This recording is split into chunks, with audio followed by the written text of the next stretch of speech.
कितना ले हम बताई अखियाँ से आवे पानी, बड़ा दर्द से भरल बा बाबा भीम की कहानी।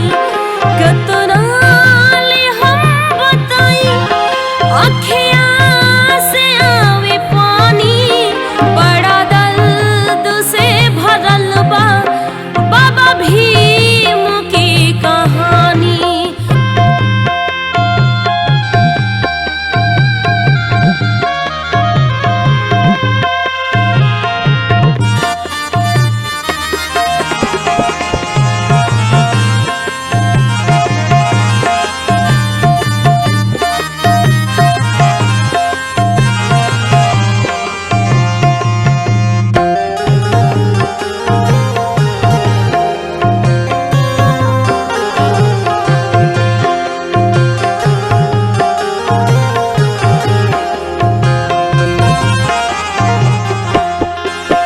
केतनो रहे गरीबी छोड़ला न तू पढ़ाई, बहुजन के हित खातिर लड़ला बड़ी लड़ाई।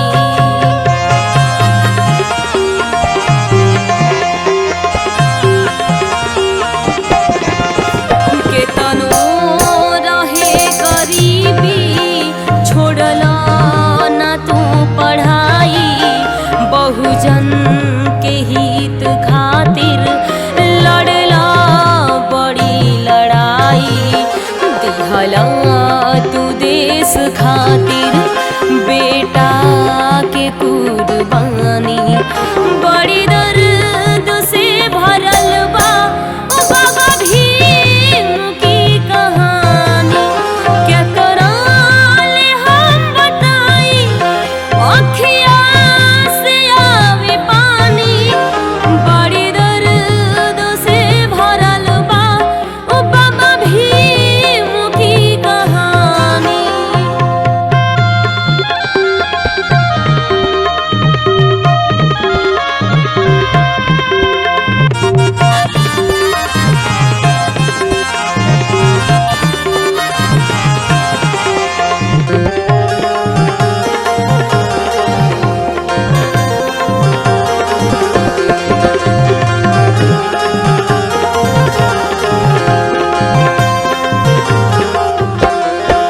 शिक्षा के बल से तू छुआछूत के मिटैला, संविधान निर्माता कानून तू बनैला।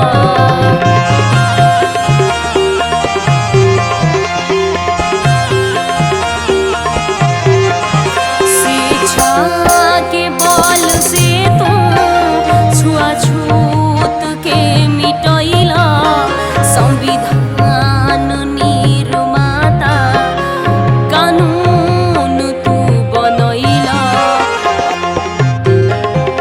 अमृता कहेली सुनला हरि भजन